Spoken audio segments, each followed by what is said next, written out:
नमस्ते दोस्तों, मैं हूँ प्रियंका। तो जो आज की कहानी है ना गाइस, वो ऐसी कहानी है कि आप लोगों को पता होगा कि कुछ लोगों को मार दिया जाता है, किसी का एक्सीडेंट हो जाता है, कुछ लोग सुसाइड कर लेते हैं। अलग अलग तरीके के इंसिडेंट्स होते रहते हैं लोगों के साथ और वो अलग अलग वजहों से खत्म हो जाते हैं, दुनिया को छोड़ के चले जाते हैं। लेकिन जिनकी इच्छाएं अधूरी रह जाती हैं, जो कुछ करना चाहते थे या उनकी कोई बात दबी रह गई, वो जो बोल नहीं पाए या उनके साथ कुछ गलत हुआ है वो नहीं समझा पाए, कुछ गलत इल्जाम लगे हैं उनके ऊपर, वो सारी चीजें जो कहीं ना कहीं उनके मन में रह जाती हैं, तो वो यहीं भटकती रहती हैं। वो आत्माएं वो कहीं भी इस दुनिया को छोड़ के नहीं जाती हैं जब तक उन्हें वो चीज का इंसाफ ना मिल जाए। तो उसी से मिलती जुलती कुछ कहानी मैं आपको सुनाने वाली हूँ। आज का जो हमारा पॉडकास्ट है वो इसी कहानी से रिलेटेड है। इस कहानी में एक फैमिली है जो कि अभी कुछ सालों से शहर में रह रही है, बट इससे पहले उनकी एक पुश्तैनी हवेली थी जो कि उनके गांव में थी। वो पहले वहां रहते थे और जैसे जैसे जनरेशन चेंज होती गई, बड़े होते गए बच्चे, पढ़ाई लिखाई के लिए शहर में शिफ्ट हो गए। अब वो शहर में ही परमानेंट शिफ्ट रहते हैं, मतलब परमानेंट वहीं रहते हैं। और जो उनकी हवेली है ना, वहां पर एक केयर टेकर रहता था जो उस हवेली की देखभाल करता था। जो भी चीज की नीड होती थी वो फैमिली मेंबर्स से बोल देता था कॉल करके और ये लोग उस नीड को फुलफिल कर देते थे। तो इस फैमिली का जो सबसे बड़ा बेटा होता है वो है आयुष। अब आयुष बड़ा हो गया था और उसको जिम्मेदारियां भी लेनी थी। तो हवेली से रिलेटेड कुछ काम था, कुछ डॉक्यूमेंट से रिलेटेड। तो उसके पापा उसको कहते हैं कि अब इस बार जाके तुम देख लो। उसने कभी भी हवेली नहीं देखी थी, वो पहली बार इस बार आया था गांव में और वो अपनी हवेली को देखने वाला था। तो वो कहीं ना कहीं एक्साइटेड भी था कि मैं जाके देखूंगा कैसी हवेली है, कैसे लोग रहते थे पहले। तो वो वहां पहुंचता है, वो केयर टेकर से मिलता है। वहां पर वो देखता है कि वो हवेली बहुत बड़ी है, मतलब उसने शहरों में हम इतने बड़े घर कहाँ एक्सपेक्ट करते हैं, तो हवेली बहुत बड़ी थी। वो घूमता है पूरी हवेली में, वो देखता है कि हवेली काफी ज्यादा मतलब पुरानी जैसी है, धूल मिट्टी लगी हुई है, स्ट्रक्चर अच्छा नहीं है, कहीं कहीं से टूट फूट रही है, इस तरीके से हो गई थी, अभी बिल्कुल नई जैसी तो नहीं लग रही थी ना वो। तो ये सारी चीजें वो नोटिस करता है। बट उसको ना मतलब एक चीज अजीब लगती है। जब वो एक्सप्लोर कर रहा था पूरी हवेली को, तो पता है उसने क्या देखा?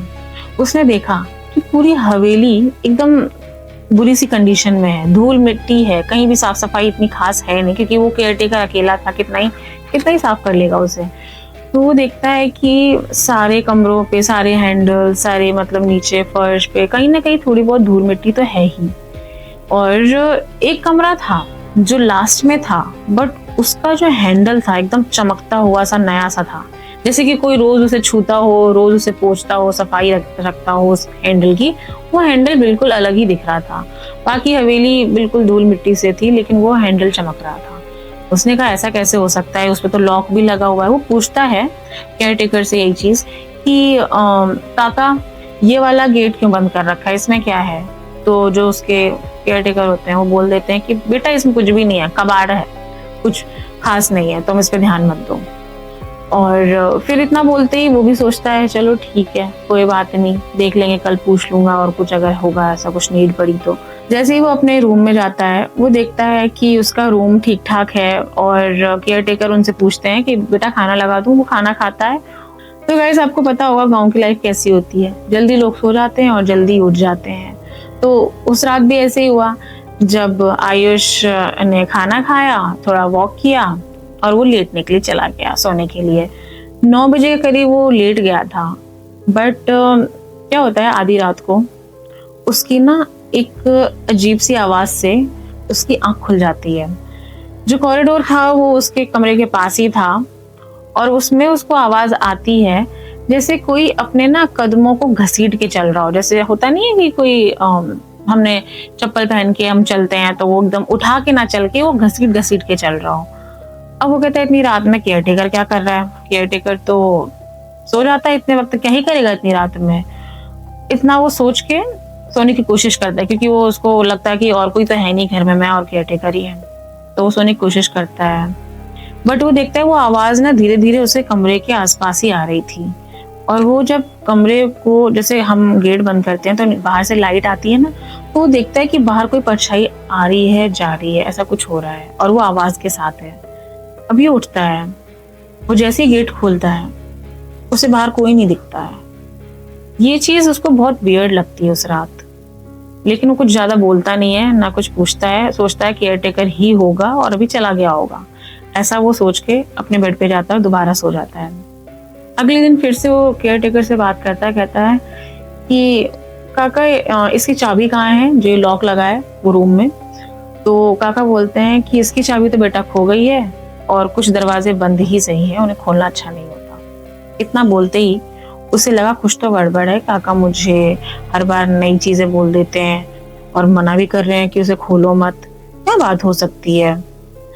अब वो अपने कमरे में आता है, खाना खाता है। उस रात भी जब वो सोने के लिए जाता है तो उसको ही लगता है कि यार कुछ तो बात है उस कमरे में जो काका बता नहीं रहे हैं, और उसका दिमाग वहीं अटका हुआ था। तो हैंडल साफ है, लॉक लगा है, चाबी नहीं मिल रही है, काका ऐसा बोल रहे हैं, कभी बोल रहे हैं कि उसे बंद ही रहने दो। ये सारी चीजें उसे ना बिल्कुल हजम नहीं हो रही थी, उसे लगा था पता नहीं कुछ गड़बड़ है। वो अगले दिन सुबह उठता है और वो खुद डिसाइड करता है कि वो चाबी ढूंढेगा। वो नीचे स्टोर रूम में जाता है, वहां पर बहुत धूल मिट्टी से भरे हुए सामान रखा हुआ था, गंदे पर्दे, गंदे कपड़े, गंदे से बर्तन, टूटे फूटे, बहुत सारी चीजें थी वहां पर स्टोर रूम में। स्टोर रूम में उसने देखा एक संदूक रखा हुआ है। संदूक जो था वो छोटा सा था, मतलब कुछ जिसमें थोड़ा बहुत सामान आ सके ऐसा, और बहुत ही पुराना, एकदम जंग लगा हुआ, बट उसमें कोई ताला नहीं लगा था और वो ढका हुआ रखा हुआ था किसी कपड़े से। तो वो कपड़े को हटाता है और उसे खोलता है। उसमें वो देखता है कि कुछ डॉक्यूमेंट्स हैं पुराने ज़माने के और कुछ चीज़ें रखी हुई हैं। उसी के जस्ट संदूक के नीचे ना एक उसे पुरानी चाबी मिलती है। तो पुरानी चाबी को देखता है और वो सोचता है कि शायद लगता है यही चाबी होगी। उस चाबी को उठाता है और वहाँ पे जाके वो लॉक खोलने लग जाता है। तब तक केयरटेकर उसे देख लेता है और कहता है कि बेटा तुम इसे मत खोलो, ये बिल्कुल सही नहीं कर रहे हो तुम। तो बोलते हैं काका कुछ भी नहीं होता है, ये मनगढ़ंत कहानियां हैं आप लोगों की बनाई हुई, मुझे डरा रहे हो बस, और कुछ भी नहीं है, खोलने दो मुझे। वो उनकी नहीं सुनता है और गेट खोल देता है।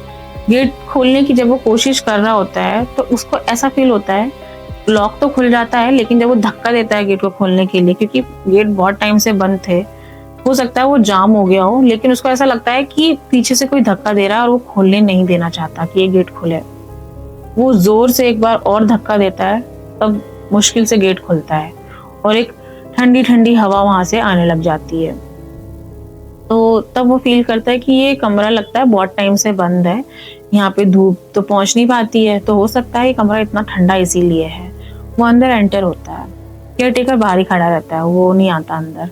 तो जब वो अंदर एंटर होता है वो देखता है वो कमरा ना, मतलब एक स्मेल आ रही थी उसमें, गीली गीली सी मिट्टी की जो होती है ना, जैसे बहुत दिनों से कमरा बंद है तो उसे बदबू आ रही थी उसमें थोड़ी सी। और वहां पर देखता है एक बेड लगा हुआ है, साइड में उसके एक टेबल है, वहां पे कुछ चीजें पड़ी हुई हैं और ऊपर की तरफ ना ऐसे वो जो बोलते हैं ना बीम बोलते हैं, जैसे पहले के घरों में होती थी, तो वो पड़ी हुई थी जिस पर ना एक निशान था रस्सी का, मतलब जैसे रस्सी वहां पर डालकर जैसे रोज कोई झूला झूलता हो या कुछ भी, मतलब वो रस्सी का निशान था वहां पर। तो देखता है ये ऐसा कमरा, वो पूछता है केयरटेकर से किसका कमरा है, तो केयरटेकर कोई जवाब नहीं देता है। तो आयुष ना जब एक्सप्लोर कर ही रहा होता है तो वो देखता है कि बेड के जस्ट कोने पर चूड़ियों के कुछ टुकड़े होते हैं, जिसमें मैरून चूड़ियां थी, रेड चूड़ियां थी और ग्रीन चूड़ियां थी, उनके टुकड़े पड़े हुए थे। और उसी के ना साइड में ही एक टेबल थी, उस पर रखा हुआ था एक पायल। अब वो देखता है ये पायल किसकी है, और एक ही है, दूसरा पेयर है ही नहीं।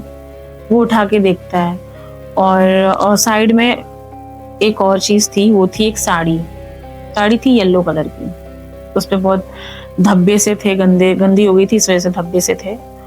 तो वो ये देखता है कि ये तो सारी चीजें किसी औरत की लग रही हैं। उसको साथ में ही वहां पर एक डायरी भी मिलती है और डायरी में कुछ लिखा हुआ था, तो वो सोचता है कि मैं इसे पढ़ूंगा। और साथ ही उसको एक फोटो मिलती है डायरी के अंदर।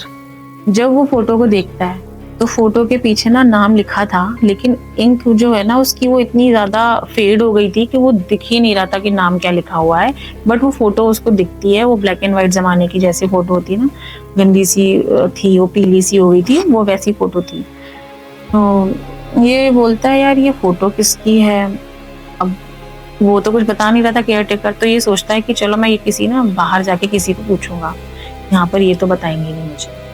ये सारी चीजें नोटिस करता है और वो सारी चीजें वहीं छोड़ देता है और गेट ना मतलब ऐसे ही बंद कर देता है, लॉक नहीं लगाता है और आ जाता है बाहर। अभी जब गांव में घूमने के लिए निकलता है तो शाम के टाइम ये एक टी स्टॉल पे बैठ के एक बूढ़े अंकल से पूछता है कि बूढ़े अंकल आप बता सकते हो कि हमारे घर में कौन कौन लोग थे और क्या था, कैसा था हमारा परिवार। तो बूढ़े अंकल उससे बात करने लग जाते हैं, उनके परिवार के बारे में कुछ बताते हैं। वो बोलता है ओके ठीक है, इतनी बात होती है और उसे थोड़ा बहुत पता चलता है। फिर वो शाम के टाइम अपने घर आ जाता है। घर आने के बाद वो सोचता है यार वो डायरी पढ़नी है मुझे। जब वो डायरी को पढ़ता है, वो शुरू करता है पढ़ना, तो उसमें ना नाम लिखा था सावित्री। उस डायरी में जो सावित्री नाम था वो उसे समझ में आ गया था, जो ये फोटो है वो सावित्री नाम की लड़की की मतलब औरत की ही है। और उसमें ये लिखा था कि मैंने ये ऐसा कुछ भी नहीं किया, मेरे पे गलत इल्ज़ाम लगाया गया है, मैंने ऐसा कुछ नहीं किया है।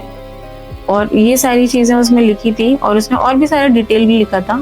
तो ये जो मेन चीज़ थी वो उसको समझ नहीं आ रही थी कि उसने ऐसा क्यों लिखा है। उसके आगे का उसने कुछ नोट नहीं लिखा था, इतना लिख के वो डायरी मतलब लाइंस खत्म हो चुकी थी। अब ये सोच रहा था कि इस औरत ने ऐसा क्यों लिखा। वो सोचता है मैं फिर से जाके किसी से पूछूंगा, तभी मुझे इसका जवाब मिलेगा। अगले दिन फिर से जाके उसी बूढ़े आदमी से पूछता है कि आप सावित्री नाम की किसी औरत को जानते थे हमारे परिवार में। तब वो उदास मन से बताते हैं कि वो तुम्हारी चाची थी। तो बोलता चाची के बारे में तो आज तक मुझे किसी ने बताया नहीं, क्योंकि वो छोटा था बहुत और उसके मम्मी पापा ने उसे बताया नहीं होगा। तो बताते हैं कि जो चाची थी उन पर एक इल्ज़ाम लगा था। वो इल्ज़ाम ये था कि इनका किसी और के साथ अफेयर चल रहा है, बट ऐसा था नहीं। बिना किसी प्रूफ के, बिना किसी बातचीत के उन पे इतना गंदा इल्ज़ाम लगा दिया गया। वो बोलती रही, चीखती रही, चिल्लाती रही कि उसने ऐसा कुछ नहीं किया है, ये सब अफवाहें हैं, बट किसी ने नहीं सुनी। और हवेली में इतने लोग, बड़े बड़े लोग रहते थे पहले, इतने अमीर लोग थे, आपका परिवार बहुत अमीर परिवार था। इस वजह से रेपुटेशन के चक्कर में इस बात को दबा दिया गया कि अब इस बात में और ज़्यादा बहस नहीं होगी और जो इल्ज़ाम लग गया वो लग गया और केस को ना वहीं बंद कर दिया गया। अब सावित्री ने ये ठान लिया था कि अब उसकी बात कोई नहीं सुनने वाला है और उसे कहीं ना कहीं इस चीज़ का गिल्ट था। अब वो उदास रहने लग गई थी और एक दिन ऐसे ही उदास रहकर उसने सुसाइड कर लिया, आत्महत्या कर ली उसी कमरे में। तो जब वो सुनता है आयुष कि इतना सब कुछ हो गया और मुझे बिल्कुल नहीं पता, किसी ने मुझे आज तक ऐसी कोई बात नहीं बताई, तो वो घर आता है।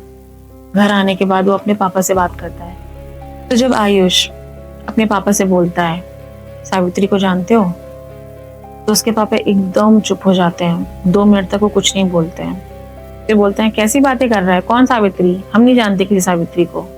फिर वो बोलता है कि अब झूठ बोलने का कोई फायदा नहीं है, मैंने वो डायरी पढ़ ली है। इतना सुनते ही उसके पापा बोलते हैं कि बेटा जो उस टाइम हुआ उसका हम कुछ भी नहीं कर सकते थे, अब जो हो गया सो हो गया, अब इसे मिट्टी डाल। तो वो बोलता है कि नहीं, मैंने उनकी डायरी पढ़ी, उन्होंने इतनी बार आपको बोला कि उनका अफेयर नहीं था, बट फिर भी पूरे फैमिली मेंबर्स सब उनके खिलाफ हो गए। हाँ, और किसी ने उसकी बात नहीं मानी, ये तो गलत है ना। अब उसने जब ये कन्वर्सेशन चल रही थी उसने रिकॉर्डिंग ऑन कर रखी थी। यही रिकॉर्डिंग उसने ना अपने पूरे फैमिली के जो एक ग्रुप बना हुआ था उस पर डाल दी। तो आयुष ने ये रिकॉर्ड कर लिया और उसको ना अपने पूरे फैमिली ग्रुप पे डाल दिया। अब फैमिली ग्रुप पे पहुंचते ही जितने लोग फैमिली के थे वो सब के सब जुड़े थे और उनके सब के मुंह पे बस यही था सावित्री का नाम, क्योंकि सभी लोग अब गॉसिप कर रहे थे कि ये इतने सालों बाद इसका नाम आया है, सावित्री के बारे में इतनी सारी बातें अब सुनने में आ रही हैं। तो कहीं ना कहीं उसके पापा ने बोला कि देखो ये सब मत करो, इस चीज़ों को और बढ़ावा मत दो, जो हुआ सो हुआ, छोड़ दो। लेकिन आयुष का ये था कि कहीं ना कहीं उसको अटैचमेंट हो गई थी, क्योंकि गलत तो उन्होंने किया नहीं था, तो वो उसे इंसाफ दिलाना चाहते थे। लेकिन उनके पापा और उनके फैमिली मेम्बर्स ने कुछ भी एक्शन नहीं लिया, तो वो भी कुछ नहीं कर पाया।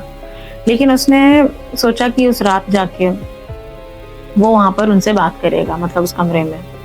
तो कुछ नहीं, रात का टाइम हो गया, रात में वो उस कमरे में जाता है, और जब वो वहाँ पहुँचता है तो वो देखता है कि जो इस बार रूम था ना, उसकी वाइब ही अलग थी, एकदम पॉजिटिव वाइब, अच्छी सी। और वहाँ पर अब पायल जो थी ना, वहाँ पर एक पायल की जगह 2 पायल थी, पेयर भी मिल गया था। और उसने देखा कि कोने में ना एक काली परछाई खड़ी हुई है, जो कि पहले धुएं जैसी थी और धीरे धीरे धीरे वो एकदम उभर के आई।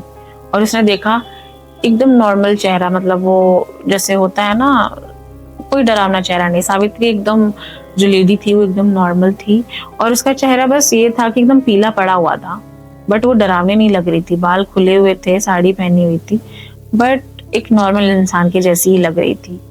और उसने ये बोला कि इतने सालों बाद किसी ने मेरे लिए आवाज उठाई, मैं बस इतना ही तो चाहती थी कि कोई मुझे सुन लेता, कोई मेरी बात का बिलीव करता। तुमने मेरी बात का बिलीव किया, मुझे अच्छा लगा, मुझे सुकून मिला, और अब मैं इस दुनिया से जा रही हूँ, क्योंकि इतने साल तक मुझे कोई नहीं समझ पाया, तुमने समझा मुझे। तो जब आयुष और उसकी चाची बात कर रहे थे, तो आयुष ने बोला, मुझे आप पे भरोसा है, किसी को हो या ना हो, मुझे पता है कि आप बेगुनाह हो।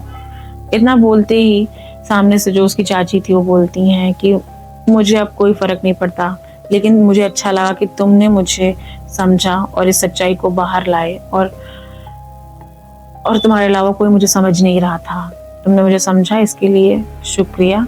अब मैं इस दुनिया को छोड़ के जा रही हूँ। और तब जाके चाची को उसकी मुक्ति मिली। तो यही होता है, कभी कभी बेचैन आत्मा होती है ना जो, वो तब तक ही बेचैन रहती हैं जब तक उन्हें कोई सुन ना ले, उन्हें कोई समझ ना ले, उन्हें इंसाफ ना मिल जाए। वो यहाँ पे भटकती ही रहती हैं, जैसे कि इसकी चाची भटक रही थी।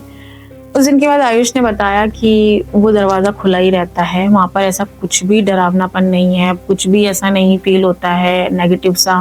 और केयर टेकर भी वहाँ पे साफ सफाई रखते हैं, और वो हवेली भी अब डरावनी हवेली नहीं लगती है, बिल्कुल बढ़िया नॉर्मल हवेली रहती है।